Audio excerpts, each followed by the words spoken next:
Kami dikasih kesempatan untuk melakukan hak jawab ya terhadap pernyataan-pernyataan saudara Gary Julian ya selaku ketua dari Yayasan Rumah Peduli Kemanusiaan. Di dalam pernyataan-pernyataan itu banyak kemudian yang tidak berdasar, baik itu dari segi aturan maupun dari segi data. Kami berharap begini, bahwa apapun statement yang dikeluarkan, kemudian yang disampaikan di publik, agar tidak menjadi kerancuan, silahkan kemudian dikeluarkan dengan data-data yang valid begitu. Ada pernyataan-pernyataan saudara Gary yang pertama sekali ya yang kami tangkap adalah bahwa kami adalah pihak yang ilegal yang masuk ke dalam pengadilan begitu ya. Teman-teman bisa kami jelaskan, sebenarnya di dalam persidangan pun kami sampaikan bahwa memang kami hadir di sana tidak atas arahan Teknopi, melainkan atas keinginan dan permintaan berdasarkan surat kuasa khusus yang kami tanda tangani itu dari pengurus yayasan, pembina dan juga pengawas. Teman-teman bisa kami tunjukkan bahwa kami hadir di sana secara legal dan itu sudah dilegis oleh pengadilan ya. Itu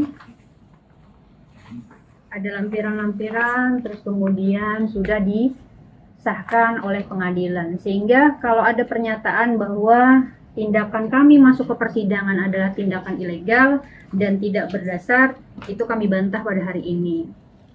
Selanjutnya Mas Gary juga menyatakan bahwa ada uang perpindahan uang yang kemudian itu atas keinginan dari yayasan, dan juga ada perpindahan uang berupa 100 juta dan sebagainya yang kemudian disampaikan bahwa yayasan tahu asalnya dari mana uang itu.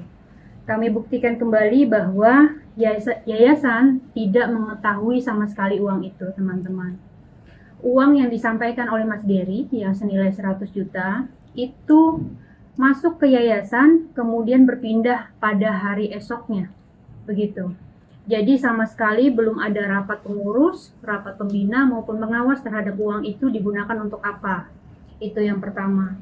Kemudian Mas Gary menyatakan bahwa bendahara tahu, terus kemudian yayasan juga tahu, kemudian uang itu adalah uang dari Bank Densu ya, begitu pernyataannya. Kami sampaikan teman-teman, ini dari yayasan meminta Mas Gary mengklarifikasi terhadap uang itu, karena yayasan nggak tahu sama sekali.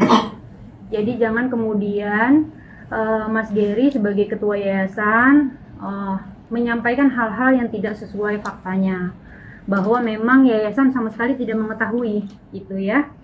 Itu tadi. Jadi ini permintaan klarifikasi dari badan pengurus kepada Mas Gary agar Mas Gary mempertanggungjawabkan uangnya itu. Karena walau bagaimanapun uang yang sudah masuk ke yayasan harus dipertanggungjawabkan. Itu secara audit. Sedangkan uang itu masuknya hanya dalam waktu 1 hari saja. Masuk ke yayasan terus besoknya sudah keluar. Sedangkan arahan dari pendiri ya, uang itu harus dikembalikan kepada yang mengirimkan, karena tidak ada dokumen-dokumen penyerta untuk apa uang itu digunakan itu ya.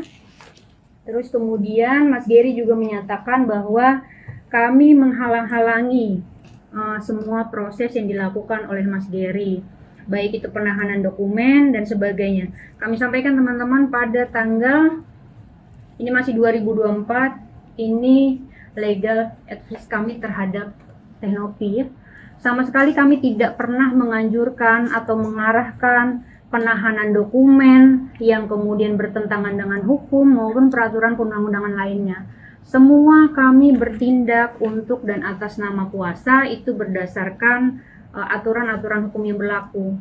Jadi kalau ada statement-statement yang kemudian menggiring ke arah bahwa kami bertindak untuk dan atas nama tidak sesuai dengan aturan perundang-undangan, maka itu yang kemudian perlu kiranya kami klarifikasi gitu teman-teman. Mbak, ketika tadi uang masuk ke yayasan senilai 100 juta dan tidak diketahui oleh yayasan dan berpindahnya itu ke rekening atas nama Gary sendiri atau rekening orang lain, Mbak? Kalau yang 100 juta tarik tunai. Jadi spesimen dari yayasan itu berubah ya, kemudian bisa dilakukan oleh ketua itu secara tarik tunai. Itu yang kemudian juga mohon maaf kami sebutkan bahwa bendahara kecolongan. Bendahara diinfokan memang oleh Mas Gary ada uang masuk sebesar 100 juta. Kemudian kami infokan kepada pendiri mengarahkan untuk mengembalikan uang itu di besok harinya. Ternyata besok harinya uang itu sudah tidak ada lagi di yayasan.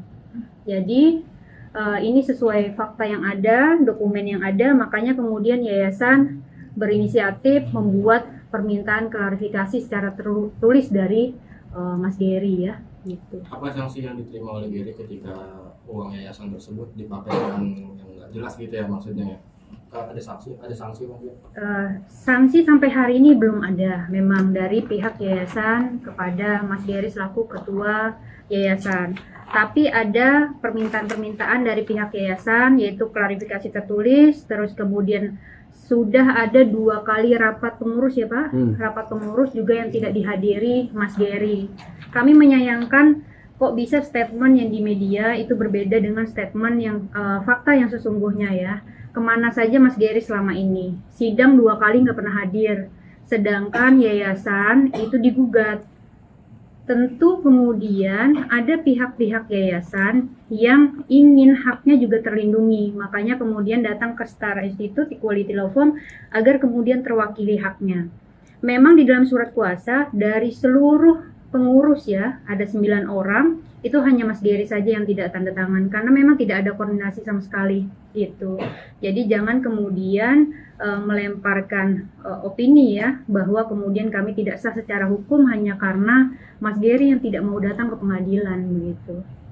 Tapi respon Tenok sendiri gimana sih mendengar soal Mas Gary udah speak up seperti itu, apalagi kan kata itu tidak benar semuanya? Iya.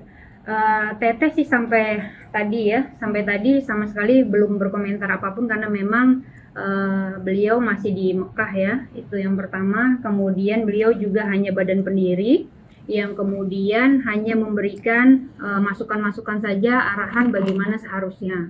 Jadi sama sekali belum kemudian mengarahkan kami ya sebagai legal yayasan itu untuk mengambil tindakan apa gitu teman-teman. Tapi nanti kalau misalkan dia kan ngomong tidak benar, ini udah masuk unsur pencemaran nama baik gak sih? Kalau pencemaran nama baik mungkin jauh ya teman-teman. Tapi kalau misalnya klarifikasi itu tidak dilakukan sehingga menghambat nanti audit akuntan publik, maka ada dugaan penyalahgunaan wewenang ya gitu. Nah, jika ada penyalahgunaan wewenang sendiri apa ya sanksi yang maksudnya harus diterima oleh si Gary sendiri apa mungkin? Sebelum ke sanksi mungkin lebih tepatnya nanti akan ada tahapan-tahapan yang harus dipenuhi, klarifikasi dulu, terus rapat dulu, nanti di dalam rapat baru diputuskan apakah Mas Gary nanti akan bertindak masih atas nama ketua yayasan ataukah kemudian Mas Gary bertindak atas dirinya sendiri gitu. Artinya masih kecolongan nggak sih selama ini kan Mbak Nov sendiri kan yang begitu membela gitu, ternyata ada hal-hal seperti ini. Iya sebenarnya gini ya. Kami sangat menyayangkan kalau kemudian Mas Gary tidak mampu membedakan kedudukan Mas Gary sebagai perseorangan maupun sebagai ketua yayasan. Kalau sebagai perseorangan itu boleh-boleh saja, mau ngomong apa saja boleh saja, bertindak untuk atas dirinya boleh saja. Tapi kalau sebagai ketua yayasan, maka penting kemudian adanya koordinasi-koordinasi dengan 9 pengurus lainnya yang ada di yayasan. Ini yang tidak pernah terjadi sampai hari ini. Jadi kami tekankan teman-teman, semenjak Mas Gary menjadi ketua yayasan sampai hari ini tidak pernah ada rapat pengurus yayasan yang dilakukan oleh Mas Gary, sehingga kemudian pihak yayasan merasa Mas Gary bertindak atas namanya sendiri, bukan kemudian membawa nama yayasan begitu. Kata Gary sendiri kalau nggak salah ini kan uang operasional ya, uang operasional gimana ya? Untuk NTT sendiri, dan itu juga kalau nggak salah sudah koordinasi sama Densus gimana? Uang operasional nggak? Yang mana uang uang operasional? Yang 100 juta itu diambil buat uang operasional. Oh bukan. Kalau yang 100 juta itu, kalau kemarin kami dengar di media ya Pak, bahwa itu adalah uang yang akan digunakan untuk audit akuntan publik. Sedangkan audit akuntan publik itu tidak pernah didiskusikan dan tidak pernah ada dokumen ke yayasan bahwa itu akan dilakukan oleh siapa, terus dokumen-dokumen apa saja yang diperlukan. Makanya kemudian teman-teman yayasan mengeluarkan permintaan klarifikasi itu, meminta agar data yang untuk diaudit ini mana? Karena data yang keberangkatan Mas Gary itu hanya Mas Gary yang pegang. Jadi yayasan kemudian belum ada rapat, belum ada penyerahan terhadap dokumen-dokumen itu. Tapi kesahan seorang Gary jadi ketua yayasan sudah sah. Sah, Mas Gary sah sebagai ketua. Tapi uang 100 juta dari mana sih Pak? Saya mau tahu. Nah itu dia kan, kami tidak bisa kemudian teman-teman menyimpulkan bahwa uang itu dari mana karena hanya masuk 1 hari saja. Uang itu masuk ke dalam yayasan, terus keluar di hari berikutnya. Kami akan menjawab itu ketika nanti permintaan klarifikasi ini dijawab oleh Mas Gary. Uang itu dari mana? Jadi uang itu dimasukkan atas inisiatif Mas Gary, kami tidak tahu, atau atas apapun ya, dimasukkan ke yayasan, pakai wadah yayasan, kemudian dikeluarkan besok harinya. Jadi sama sekali uang itu serupiah pun sampai hari ini tidak ada yang bisa di yayasan ya. 1 rupiah pun nggak ada di yayasan. Berarti Jadi selama bukan ini